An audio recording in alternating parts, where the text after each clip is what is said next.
Theory of Surprise, Part 2, by James J. Wirtz. Much is written about intelligence failure, but little is written about the failure of surprise. Scholars have focused on successful surprise at the operational level of war, not on the effect of surprise in achieving overall victory. Surprise attacks often produce spectacular results temporarily or locally, but surprise rarely wins wars. Successful operational surprise may even hasten defeat by mobilizing the victim, for example, the American response to the Japanese attack on Pearl Harbor, or by expending scarce assets without achieving a decisive victory, for example, the fate of the Nazi offensive through the Ardennes forest in the winter of 1944. Even when surprise produces positive strategic consequences, the price can be extraordinarily high.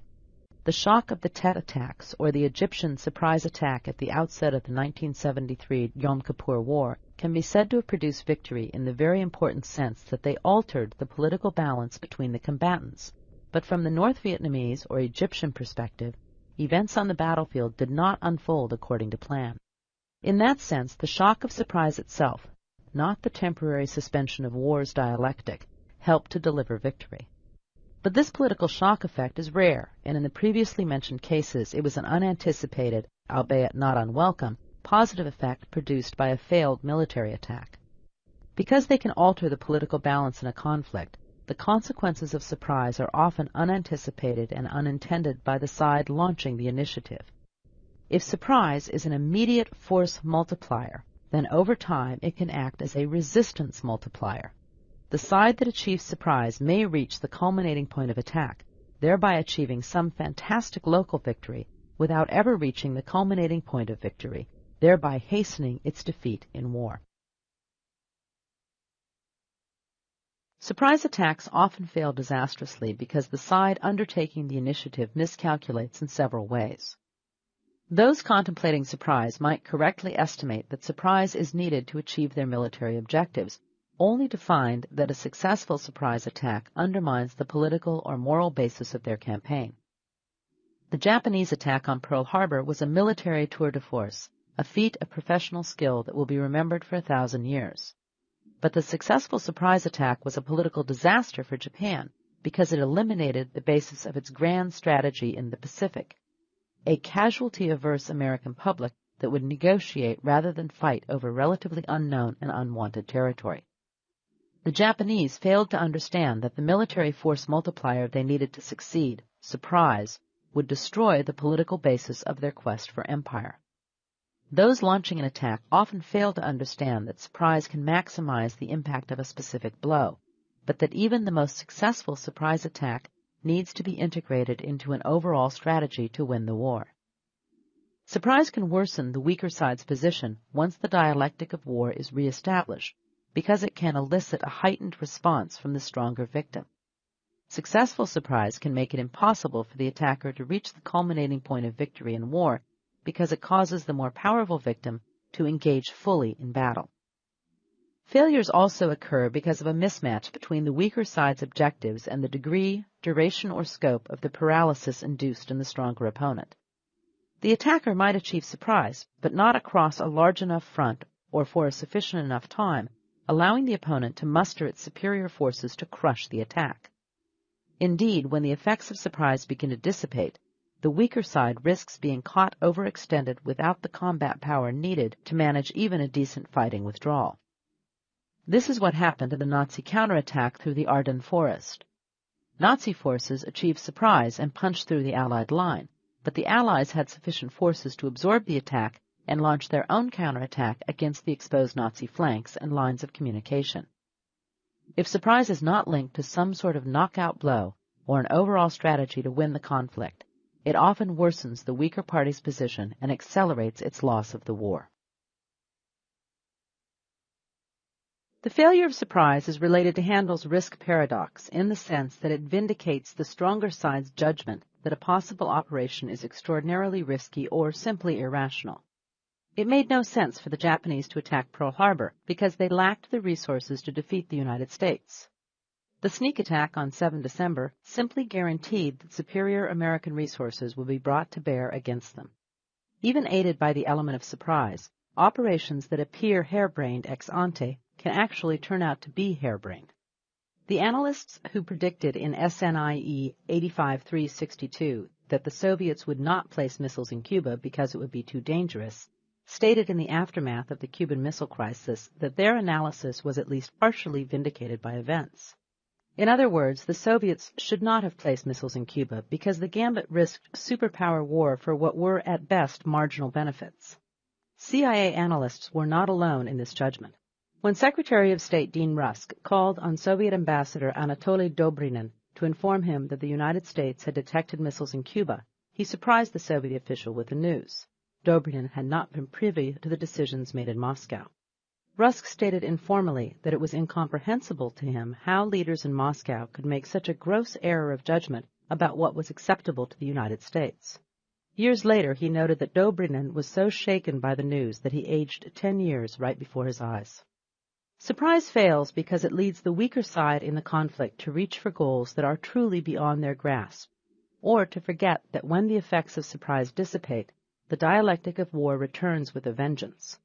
Indeed, the ultimate paradox of surprise is that it often amounts to a lose-lose proposition. It creates a disastrous initial loss for the victim and a painful loss of the war for the attacker. The outcome of the war actually confirms both sides' estimate of the pre-war balance of power, as the stronger power defeats the weaker side in the conflict. The theory of surprise thus offers an important caveat to Jeffrey Blaney's argument that war is more likely as states near parity. Even though the leaders of the weaker side in a conflict might recognize the disparity in power between them and their opponent, the prospect of surprise can prompt them to believe that they can nullify that disparity and achieve their objectives. In the aftermath of 11 September 2001, the idea that the United States, its allies, military forces, or interests are likely targets of surprise attacks or initiatives would not stir much controversy. But this prediction is not based solely on recent events. Instead, the theory of surprise suggests that America's opponents must somehow circumvent its diplomatic, economic, or military might to achieve goals that Washington opposes. The United States' relative strength creates incentives for its opponents to launch surprise initiatives or asymmetric attacks to achieve their objectives before America and its allies can bring their full power to bear. Americans' relative strength also creates an attritional mindset that blinds them to the possibility that enemies will use surprise to attempt to achieve objectives that in war would be beyond their reach. Evidence exists to support the idea that the problem of surprise is especially acute for the United States. Thomas Christensen, for example, notes that the American academic and policy debate about the potential threat created by the emergence of China as a peer competitor, in other words, a state capable of challenging the United States in a battle of attrition, ignores a more likely road to war. Chinese leaders' perceptions of their own weakness have led them to a search for methods to distract, deter, or bloody the United States.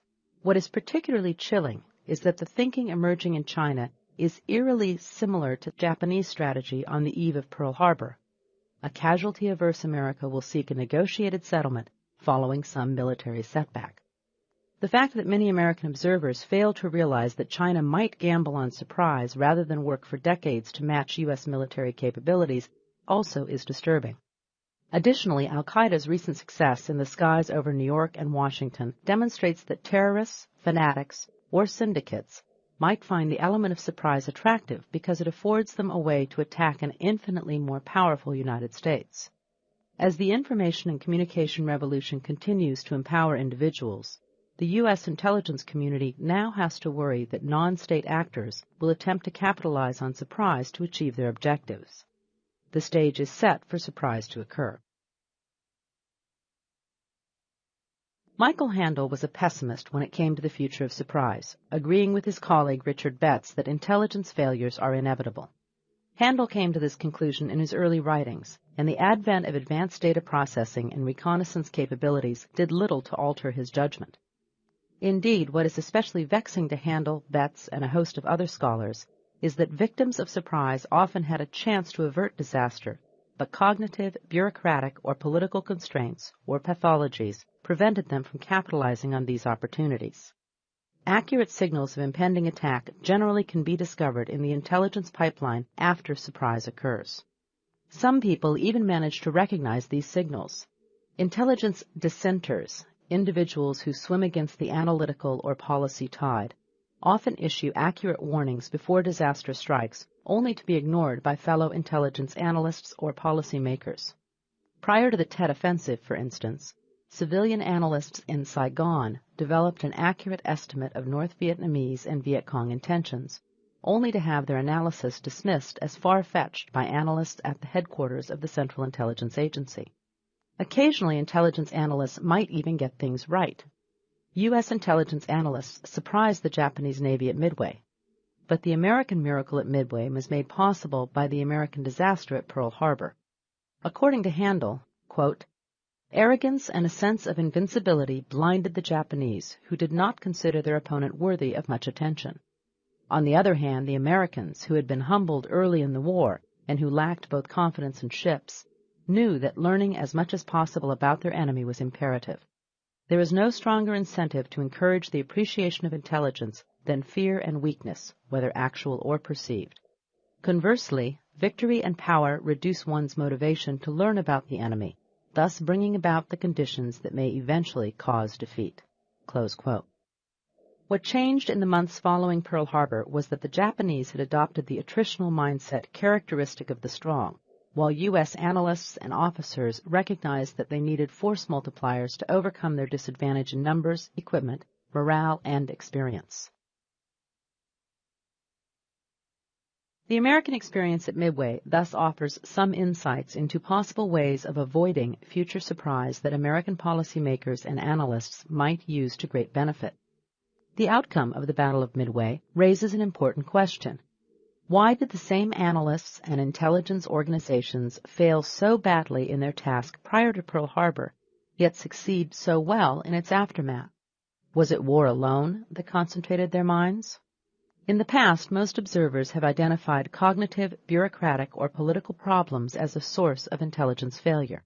But the pathologies and bureaucratic and cognitive limits to analysis, often identified as the source of intelligence failure, might simply be consequences of a more fundamental causal force. The theory of surprise suggests that it is the initial cognitive framework created by the relative power position of the parties in conflict that sets the stage for surprise to occur. In other words, if strong parties began to view conflict from the weaker party's perspective, while weak actors kept war's dialectic in mind, then surprise would become less likely. Christensen's analysis of the potential Chinese threat ends on a similar note. Chinese officers and officials should be encouraged to visit Pearl Harbor to take note of the fact that it is a mistake to count on a lack of American resolve in war. One might also think about modifying the tour to include the surrender deck of the battleship Missouri to suggest that once the effect of surprise fades, the dialectic of war returns. Clearly, reversing the cognitive predisposition that accompanies one's position in a conflict is no small or simple matter. Midway suggests that it might be possible to alter this fundamental bias quickly, although it is not apparent if this change in mindset can be accomplished quickly enough or completely before disaster strikes. The theory of surprise suggests, however, that at least a theoretical path to reducing the likelihood that surprise will be attempted or succeed is available. Handel began his 1977 article in International Studies Quarterly with the observation that the theory of surprise would be better at explaining rather than preventing disaster. He turned to Hegel's famous passage to capture this shortcoming. Quote, "The owl of Minerva begins its flight when dusk is falling. Man can perceive the conception of actuality only when the actuality has already been fully unfolded and has indeed become cut and dried." Close quote. One can only add the observation that things in fact did become pretty cut and dried in the morning of 11 September, when the old bird returned home to roost. Millions of people in real time experienced surprise, which was accompanied by an inability on the part of nearly all concerned to interfere with airplane hijackers. War, for a moment, became a matter of administration, a phenomenon in which it was possible for a few people to destroy the World Trade Center with the aid of a box cutter in just 2 hours. The very brilliance of such an audacious surprise attack showed that the assumption that people, groups, or states would not dare to do such a thing was flawed, if not downright stupid. Osama bin Laden, after all, had established a track record of attacking American interests and targets, and made no effort to hide the fact that he intended to attack Americans in the future. The fact that we could have seen the attack coming simply adds insult to injury.